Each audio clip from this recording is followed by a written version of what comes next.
할렐루야. 2025년 10월 29일 수요일 가정에서 함께 드리는 새벽 예배 자리로 나오신 모든 동양선교교회 성도님들을 주님의 이름으로 환영하고 축복합니다. 이 시간 우리의 신앙을 함께 고백하며 예배의 자리로 나아갑니다. 나는 전능하신 아버지 하나님 천지의 창조주를 믿습니다. 나는 그의 유일하신 아들 우리 주 예수 그리스도를 믿습니다. 그는 성령으로 잉태되어 동정녀 마리아에게서 나시고 본디오 빌라도에게 고난을 받아 십자가에 못 박혀 죽으시고 장사된 지 사흘 만에 죽은 자 가운데서 다시 살아나셨으며 하늘에 오르시어 전능하신 아버지 하나님 우편에 앉아 계시다가 거기로부터 살아있는 자와 죽은 자를 심판하러 오십니다. 나는 성령을 믿으며 거룩한 공교회와 성도의 교제와 죄를 용서받는 것과 몸의 부활과 영생을 믿습니다. 아멘. 참 좋으신 하나님 아버지 감사합니다. 오늘도 저희들에게 새로운 한 날을 허락하여 주시고 호흡과 생명을 허락하여 주셔서 이 하루의 첫 시간 거룩한 주님 앞에 나와 예배할 수 있도록 은혜 내려주시니 감사합니다. 오늘도 이 하루의 첫 시간을 주님 앞에 드리며 시작하오니 우리 삶 가운데 펼치시는 하나님의 섭리와 은혜를 깨닫게 하시고 우리 삶의 주인이 오직 주님 되심을 고백하며 오늘도 우리에게 말씀하시는 그 하나님의 음성에 귀 기울이는 귀하고 복된 하루의 삶 되게 하여 주옵소서. 감사드리며 존귀하신 예수 그리스도의 이름으로 기도합니다. 아멘. 오늘 우리에게 주시는 하나님의 말씀 구약 성경 스가랴서 14장 1절에서 8절까지 말씀입니다. 제가 하나님의 말씀을 봉독합니다. 하나님의 말씀을 경청하십시오. 여호와의 날이 이르리라. 그날에 내 재물이 약탈되어 내 가운데에서 나누이리라. 내가 이방 나라들을 모아 예루살렘과 싸우게 하리니 성읍이 함락되며 가옥이 약탈되며 부녀가 욕을 당하며 성읍 백성이 절반이나 사로잡히어 가려니와 남은 백성은 성읍에서 끊어지지 아니하리라. 그때 여호와께서 나가사 그 이방 나라들을 치시되 이왕의 전쟁 날에 싸운 것 같이 하시리라. 그날에 그의 발이 예루살렘 앞 곧 동쪽 감람산에 서실 것이요 감람산은 그 한가운데가 동서로 갈라져 매우 큰 골짜기가 되어서 산 절반은 북으로 절반은 남으로 옮기고 그 산 골짜기는 아셀까지 이를지라. 너희가 그 산 골짜기로 도망하되 유다 왕 우시야 때에 지진을 피하여 도망하던 것 같이 하리라. 나의 하나님 여호와께서 임하실 것이요 모든 거룩한 자들이 주와 함께 하리라. 그날에는 빛이 없겠고 광명한 것들이 떠날 것이라. 여호와께서 하시는 한 날이 있으리니 낮도 아니요 밤도 아니라 어두워 갈 때에 빛이 있으리로다. 그날에 생수가 예루살렘에서 솟아나서 절반은 동해로 절반은 서해로 흐를 것이라. 여름에도 겨울에도 그러하리라. 이것은 하나님의 말씀입니다. 아멘. 할렐루야. 오늘도 하루의 첫 시간을 올려드리는 저와 여러분들에게 하나님의 놀라운 은혜와 사랑이 함께 하시기를 예수님의 이름으로 축복합니다. 여러분 그런 경험이 있으실까요? 어떤 드라마나 영화를 봤는데 이게 너무 잘 만든 작품이면 나중에 또다시 보게 되는 그런 경우가 종종 있지요.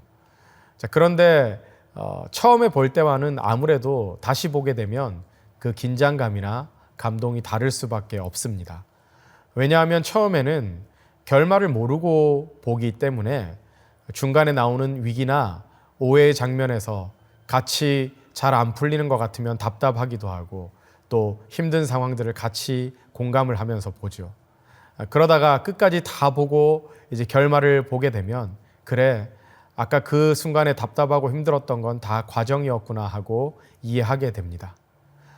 그러나 이 작품을 또다시 보게 될 때는 이 작품의 결말을 미리 알고 보기 때문에 중간중간에 어떤 상황에서 이 주인공이 결국 살아남는 건가?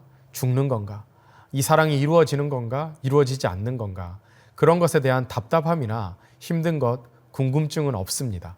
왜냐하면 그 결말을 미리 알고 보기 때문이죠. 저는 우리의 인생도 마찬가지라고 생각됩니다. 우리의 인생의 결말을 모르고 오늘만 보고 살면 지금 우리 앞에 펼쳐진 고난의 문제들이 너무 버겁습니다. 하지만 그 끝이, 결말이 어떻게 될지 아는 사람은 오늘 비록 힘든 상황과 시간들을 보낸다 할지라도 오늘을 다르게 살아갈 수가 있는 겁니다. 그래서 오늘 저는 이런 말로 설교를 시작하고 싶습니다. 시작할 때 끝을 생각하라. 이 말이 조금 이상하게 들리실지도 모르겠습니다. 아니, 시작도 안 했는데 왜 벌써 끝을 생각하지? 하지만 바로 그 끝을 인식하는 것이 우리가 오늘 어떻게 살아야 할지를 결정하는 것이기 때문에 그렇습니다. 그래서 사실 인생에서 가장 지혜로운 사람은 끝을 미리 생각하는 사람입니다. 누구나 대체로 시작은 잘합니다. 계획 세우는 걸 다 좋아하죠. 우리가 새해가 되면 건강을 위해서 헬스장 등록을 하기도 하고, 또 올해는 꼭 성경을 일독해야지 하면서 계획도 세웁니다. 자, 그런데 문제는 끝입니다. 헬스장은 계획을 세웠는데 작심삼일, 3일 만에 발길이 끊기고요. 성경 일독을 하겠다고 열심히 계획을 세웠는데 창세기 출애굽기에서 이제 레위기쯤 되면 멈추게 됩니다. 운동 열심히 하자고 좋은 운동화를 샀는데 운동은 1년에 3번 할까 말까죠. 시작은 누구나 하지만 끝까지 그 계획 마음먹은 대로 사는 사람은 많지 않다라는 겁니다. 이것은 믿음의 영역에서도 마찬가지입니다. 우리가 하루하루 이 믿음의 여정을 걸어가고 있지만 이 길을 걸어가는 여정 끝에 어떤 끝을 맞이할지를 미리 알고 사는 사람, 그 사람이 진짜 믿음의 사람인 것이지요. 그래서 저는 이렇게 말씀드리고 싶습니다. 신앙은 시작보다 끝이 중요하다. 하나님께서 보시는 것은 출발점이 아니라는 거예요. 사실 우리가 신앙생활을 시작하는 것 누구에게나 다 다른 출발점이 있을 겁니다. 그러나 하나님께서 중요하게 보시는 것은 바로 결승선이라는 겁니다. 신앙의 진짜 승리는 끝까지 믿음을 지키는 것, 그 믿음으로 마지막을 준비하는 데 있는 것이죠. 자, 그런데 이 끝을 생각한다라는 건 단순히 종말을 두려워하라는 뜻이 아닙니다. 내가 지금 이 길을 걸을 때 이 길의 끝에는 무엇이 있을까? 그것을 인식한다면 오늘을 살아가는 삶의 태도가 달라질 수밖에 없는 것이죠. 그래서 성경은 오늘 이 본문을 통해 우리에게 질문을 던지고 있는 것입니다. 너는 어떤 끝을 향해 살고 있느냐? 오늘 본문 스가랴 14장은 바로 그 끝, 바로 여호와의 날에 관한 말씀입니다. 이 여호와의 날은 단순한 역사적 사건이 아니라 하나님께서 세상의 질서를 완전히 새롭게 하실 종말의 날, 곧 예수 그리스도의 재림의 날을 의미하는 겁니다. 그리고 이 날은 단순히 심판의 날이 아닙니다. 고난의 끝에 드러나는 구원의 날, 이 혼돈의 끝에서 드러나는 하나님의 통치하심의 날, 바로 우리가 기다려야 되는 진짜 마지막 날인 것이지요. 하나님은 그날이 올 것을 미리 알려주셨습니다. 왜냐하면 그 끝을 바라볼 때 오늘 우리가 살아가는 선택이 달라지기 때문입니다. 이 세상에서 우리가 사라질 것들을 붙잡고 살지 않게 하시려는 것이죠. 세상에 잠깐 반짝이는 것, 그것의 마음을 뺏기지 말게 하시려는 것이죠. 고난 중에도 영원히 사라지지 않을 하나님 나라를 바라보게 하시려고 오늘 우리에게 이 말씀을 주시는 겁니다. 이 스가랴의 예언은 포로에서 돌아온 이스라엘 백성에게 주어졌던 말씀입니다. 무너진 성경을 바라보면서 낙심한 백성들, 성전을 세워보려고 했는데 여러 방해들로 인해, 상황들로 인해 낙심한 백성들, 하나님이 정말 계신 걸까 묻던 그 백성들에게 스가랴는 하나님의 종말의 계획, 곧 여호와의 날을 선포했습니다. 그리고 신약으로 가서 요한계시록을 보면 똑같이 이 로마의 압제 속에서 고통받던 초대교회 성도들에게 바로 이 스가랴의 예언을 다시 한번 확인시켜 주었습니다. 끝은 있다. 그 끝은 멸망이 아니라 완성이다. 하나님은 반드시 오신다.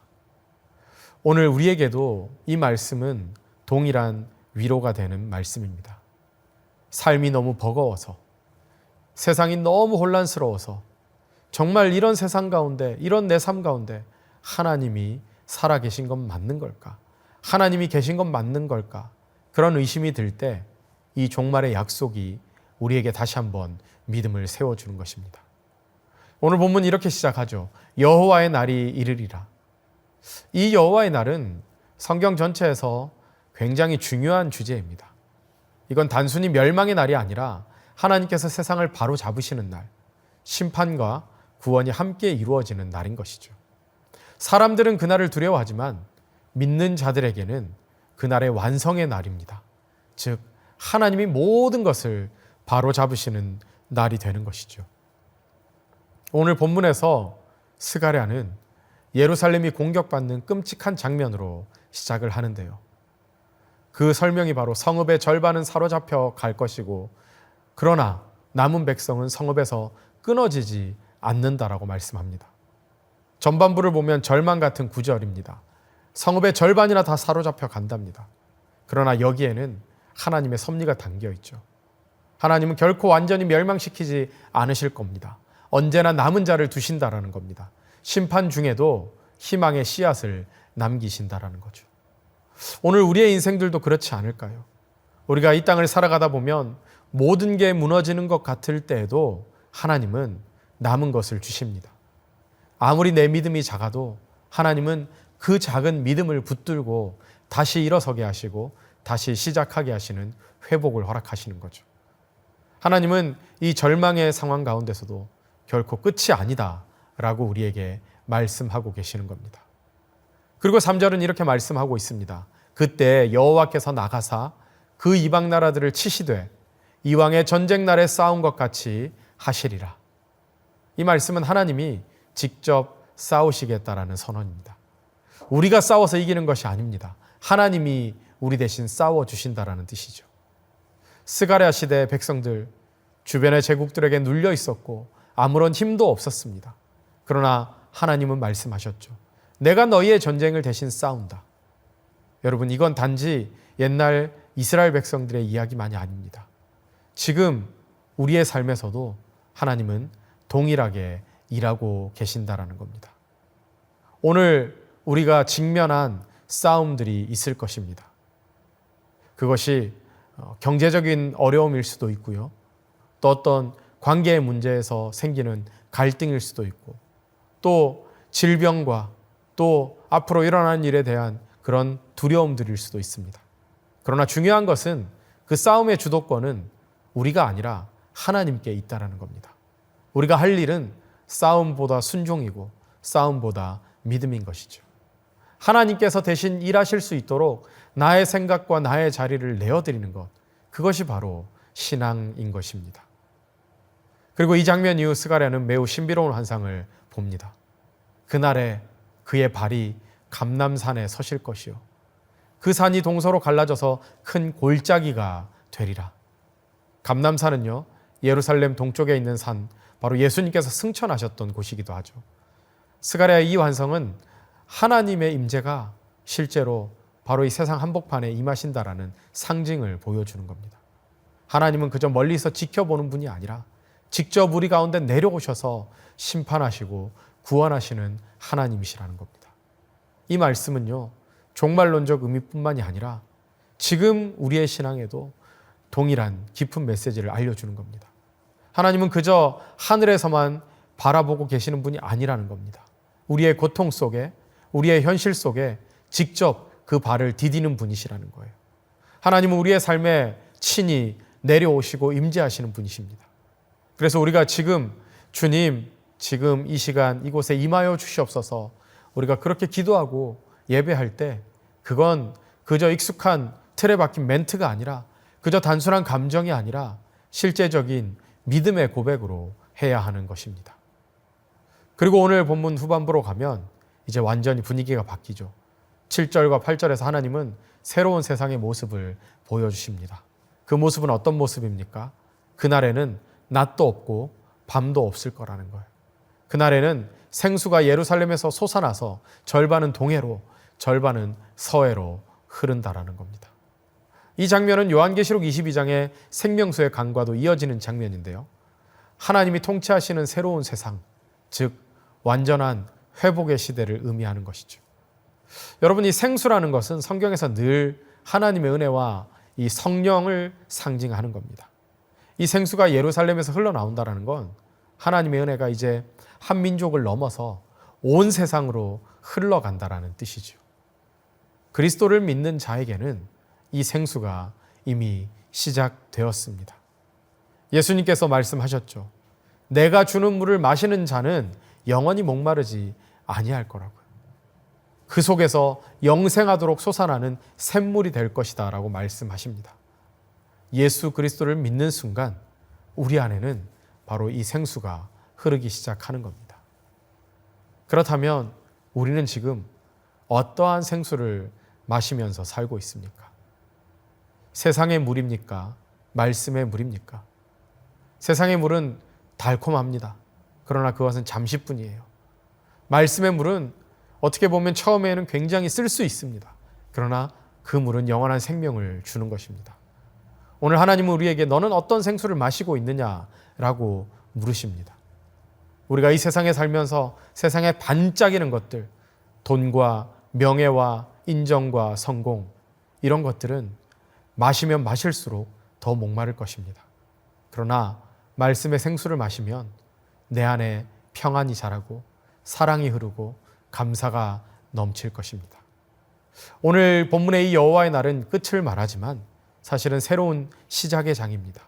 하나님의 심판은 파괴가 아니라 정화하시는 것이고 하나님의 종말은 절망이 아니라 완성시키는 것입니다. 하나님은 그저 끝을 내시는 분으로 오시는 것이 아니라 새롭게 하시기 위하여 오시는 분이십니다. 그래서 신앙인은 그 끝을 두려워하지 않는 것이죠. 오히려 그 끝을 생각할수록 우리의 결론이 어떻게 될지를 생각할수록 오히려 더 단단해지는 것입니다. 왜냐하면 우리는 그 결과가 어떤지를 알고 살아가기 때문이죠. 왜냐하면 우리는 그 끝에 누가 계신지를 이미 알고 있기 때문입니다. 사랑하는 동양선교교회 성도 여러분, 우리의 인생도 언젠가 마지막 장을 맞이하게 될 것입니다. 하지만 하나님 안에서는 그 마지막 장이, 그 끝이 곧 시작이 될 것입니다. 우리가 이 땅의 마지막을 준비하는 이유는 그 끝에서 다시 오실 주님을 만날 것이기 때문입니다. 그러므로 오늘 하루 끝을 생각하면서 시작하면 좋겠습니다. 우리가 드리는 매일의 예배와 매주의 예배, 그 끝을 생각하면서 우리가 예배하기를 소망합니다. 우리가 살아가는 이 매일의 삶의 시작, 그러나 그 시작과 함께 끝을 생각하며 살아가시기 바랍니다. 그러므로 지금 이 어두운 시대를 두려워하지 마십시오. 내 앞에 펼쳐진 메마른 상황과 현실을 보고 낙심할 필요도 없습니다. 잠깐의 고통 뒤에는 하나님의 새 날이 올 것입니다. 그 끝을 아는 사람은 오늘을 다르게 살아갈 수 있습니다. 끝을 아는 사람은 믿음으로 살아갈 수 있는 것입니다. 그 끝에서 우리는 다시 오실 주님을 보게 될 것입니다. 마지막을 바라보면서 오늘 하루를 성실하게 살아가는 사람, 그 사람이 진짜 믿음의 사람인 것입니다. 그 끝을 두려워하지 않고 끝을 준비하면서 그 끝에서 영원한 생명의 강가에 서게 될 날을 기대하며 빛 되시고 생수 되시는 하나님만 바라보며 믿음으로 살아가는 저와 여러분들의 복된 하루가 될 수 있기를 예수님의 이름으로 축복합니다. 함께 기도하겠습니다. 사랑의 하나님 아버지, 오늘도 이 말씀을 통해 우리의 인생의 끝을 다시 생각하게 하시니 감사합니다. 주님, 시작보다 끝이 더 중요함을 깨닫게 하시고 그 끝에서 다시 오실 주님을 바라보게 하여 주옵소서. 이 세상이 흔들리고 어두워도 우리의 빛과 생수가 되시는 하나님만 의지하게 하시고 주님 안에서 흔들리지 않는 믿음으로 오늘 하루를 살아가게 하여 주옵소서. 그 끝을 두려워하지 않고 그 끝에서 완성하실 하나님을 신뢰하며 날마다 순종으로 걸어가는 삶 살게 하여 주옵소서. 감사드리며 존귀하신 예수 그리스도의 이름으로 기도합니다. 아멘. 이제 개인 기도의 시간입니다. 계속해서 기도의 자리로 나아가시기 바랍니다.